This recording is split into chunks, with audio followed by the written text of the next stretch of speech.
Halo, apa kabar? Sekarang saya berada dekat kebun. Jom kita pergi bawah sekejap. Kita tengok sungai ya. Inilah Sungai Batang Lupar, Sungai Batang Lupar. Jom kita tengok. Kita tengok bawah. Saya tak pernah mandi, saya takut. Saya tak pernah mandi dekat sini, tapi saya takut. Dulu kecil-kecil saya pernah mandi dekat sini, sungai ini. Ini sekarang air dah surut ya. Tadi pagi-pagi dah pasang, sekarang dah surut. Ini indahnya kita dekat kampung sini. Nampak? Nampak itu atas tu. Itu pokok durian, durian kampung punya, durian kampung.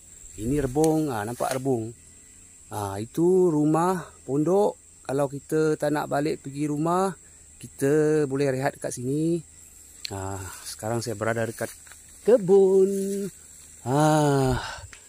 Takut dekat. Besar sungai ni bro, besar ni. Tengok dekat ujung sana pun ada kelapa sawit seberang sana.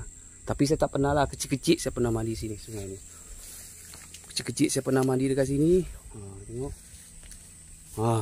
Ini Sungai Batang Lupar, Sungai Batang Lupar dekat Sarawak punya.